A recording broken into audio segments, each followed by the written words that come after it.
जय हिंद दोस्तों, मेरा नाम है आरफा नबील और इस वीडियो में हम जानेंगे न्यू वर्ल्ड सिस्टम या आपका जो चैप्टर सेकंड है पॉलिटिकल साइंस क्लास 12th का, उसके एडिशनल टॉपिक्स जो है वो अब हम कवर करेंगे।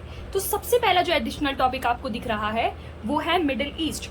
तो देखिए, वर्ल्ड में अगर आप मिडिल ईस्ट देखेंगे तो मिडिल ईस्ट जो है वो वर्ल्ड का सबसे ज्यादा ट्रबल्ड रीजन है। यहाँ पे कई प्रॉब्लम्स थी और कई सिविल वॉर जो है यहाँ पर हमें आज भी देखने के लिए मिलते हैं। तो आइए जानते हैं किन रीजंस की वजह से आज भी यहाँ पर हमें सिविल वॉर, आज भी यहाँ पे हमें टेंशन देखने के लिए मिलती है। तो सबसे पहले हम बात करेंगे अफगानिस्तान की और उसके बाद हम बात करेंगे गल्फ वॉर। चलिए सबसे पहले देखते हैं अफगानिस्तान में क्या हुआ था। तो देखिए, अफगानिस्तान जो है वो सेपरेट रहा, ना ही तो वो वर्ल्ड वॉर में था किसी, ना फर्स्ट में ना सेकंड में, और ना ही वो कोल्ड वॉर में हमें देखने को मिला। पर कहीं ना कहीं कोल्ड वॉर में अफगानिस्तान की एंट्री सोवियत संघ जो है वो कर लेता है। ठीक है, चलिए देखते हैं। हम ये देखते हैं कि 1960 में यहाँ पर जाहिर शाह जो है यहाँ का किंग था, वो रूल करता था और यहाँ पे अथॉरिटेरियन रूल के साथ साथ एक तरीके से यहाँ पे डेमोक्रेसी भी चलती थी।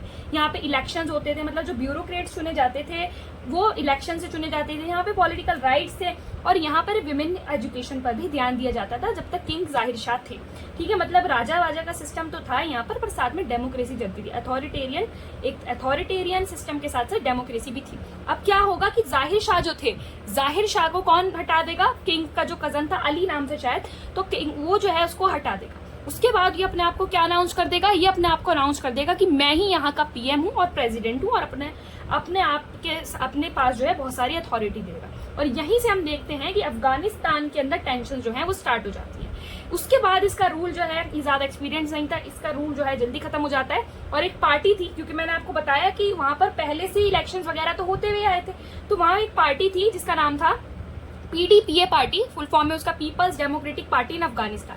ये पार्टी जो है ये किसको हटा देती है? दाऊद खान की गवर्नमेंट को हटा देती है 1978 में।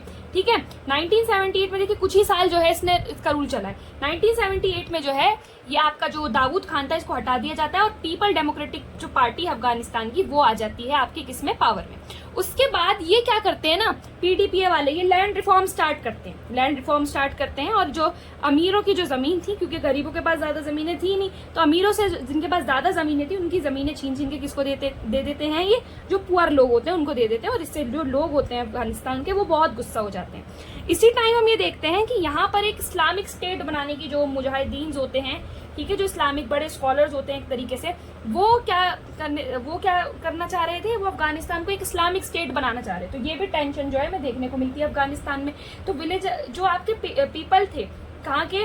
अफगानिस्तान के, और जो विलेजर्स थे वो रिवॉल्ट करना शुरू कर देते हैं अपनी सरकार के खिलाफ, इस पार्टी के खिलाफ, पीडीपीए के खिलाफ क्या करने लगते हैं? रिवॉल्ट स्टार्ट कर देते हैं। अब ये जो पीडीपीए होता है ना, ये किससे मदद मांगती है? ये मांगती है मदद सोवियत यूनियन से। तो अफगानिस्तान जो है वो सोवियत यूनियन से मदद करता है। सोवियत यूनियन जो है इसको वेपन्स देते हैं, आर्मी भेजते हैं थोड़ी सी। पर यहाँ पर हम देखते हैं कि जब तक ऑफिशियल एंट्री नहीं होती सोवियत यूनियन की, तब तक कुछ नहीं होता। अब क्या होगा कि 1979 में क्या होगा? 1979 में the Soviet Union sent army to Afghanistan, अपनी बड़ी भारी आर्मी जो है अफगानिस्तान में भेज देते हैं और वहां पे अपनी आर्मी को तैनात करा देते हैं। हालांकि ये जो स्टेप होता है अफगानिस्तान में आर्मी भेजने का, ये एक तो सोवियत यूनियन इससे बहुत ज्यादा इकोनॉमिकली वीक हो जाएगा। एक रीजन ये भी बनता है डिसइंटीग्रेशन का, सोवियत संघ के डिसइंटीग्रेशन के टूटने का एक यही भी रीजन है कि उन्होंने 1979 में अफगानिस्तान में आर्मी भेजकर अपना बहुत भारी इकोनॉमिक लॉस किया था। उसके बाद जो 34 मुस्लिम कंट्रीज होती हैं वो सोवियत यूनियन के इस कदम को बिल्कुल गलत बताती हैं कि आपने बिल्कुल गलत किया है। ठीक है, उसके बाद क्या होता है कि Soviet Union to control of Afghanistan और वहां पे क्या कर देते हैं? कम्युनिकेशन सिस्टम को एक तरीके से पूरी तरीके से क्या कर देते हैं? खत्म कर देते हैं और अफगानिस्तान को अपने कंट्रोल में ला देते हैं और एक तरीके से वहां पे जो है कम्युनिज्म की स्टार्ट करने की जो है वो कोशिश करते हैं। अब अफगानिस्तान के जो पीपल हैं वो तो चाहते ही नहीं थे, उनको क्या पसंद है? उनको तो डेमोक्रेसी पसंद है। तो यहाँ पे जो डेमोक्रेटिक गवर्नमेंट को कौन सपोर्ट करता हुआ है? हमेशा यूएस सबसे पुराना एग्जाम्पल है ना, सबसे पुराना कॉन्स्टिट्यूशन भी यूएस का ही था। तो यहाँ पर हम देखते हैं कि अफगानिस्तान के लोगों को यूएस गवर्नमेंट जो है वो सपोर्ट करती है।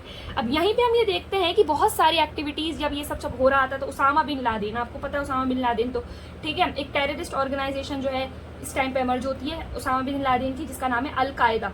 ठीक है, तो अल कायदा, तालिबान, जब ये सब हो रहा था अफगानिस्तान की और सोवियत यूनियन की जो है आपस में लड़ाई हो रही थी, तो हम ये देखते हैं कि तालिबान और ये अल कायदा इनको इनको एमर्ज होने का, इनको बढ़ने का मौका मिल गया। उसी के वक्त हम देखते हैं फिर हो गया 1985। तो 1985 में हम देखते हैं कि गोरबाचेव जो है वो प्रेसिडेंट बनते हैं, ठीक है, यूएसएसआर के, मतलब जो आपकी कम्युनिस्ट पार्टी जो अब यूएसएसआर की थी, उसके प्रेसिडेंट बनते हैं गोरबाचेव। अब गोरबाचेव को लगा क्या हो रहा है, इतने साल हो गए, 1979 से जो है हमारी आर्मी अफगानिस्तान में घुसी पड़ी है, अब 1985 हो गया है, अब हमें जो है क्या करना चाहिए, इसको आर्मी को बुलाना चाहिए। और आखिरकार 1989 में जो सोवियत आर्मी थी वो अफगानिस्तान से क्या हो चली जाती है, विड्रॉ कर लिया जाता है, उसको वापस बुला लिया जाता है कि वापस आ जाओ और अफगानिस्तान को छोड़ दो। और जैसे ये छोड़ते हैं तो उसके बाद वहां पे कौन सी ऑर्गेनाइजेशन पनप रही थी, आपका तालिबान, आपका अल कायदा, और इन जो टेररिस्ट ग्रुप्स थे इन्हीं के बीच में सिविल वॉर्स यहाँ पर जो है देखने को मिलते हैं कि आप कौन पावर संभालेगा, ठीक है, आपका तालिबान संभालेगा या अल कायदा संभालेगा। तो यहाँ पे सिविल वॉर जो है वो किसके बीच में स्टार्ट हो जाते हैं, आपके अफगानिस्तान के अंदर सिविल वॉर स्टार्ट हो जाते हैं, ठीक है। तो ये हमने देखा कि अफगानिस्तान किस तरह से जो है कोल्ड वॉर के अंदर बीच में कम्युनिज्म की चपेट में आ गया था, पर 1985 में जब गोरबाचेव आए तो उन्होंने 1989 में अपनी आर्मी को वापस बुला लिया। तो ये थे आपके अफगानिस्तान क्राइसिस।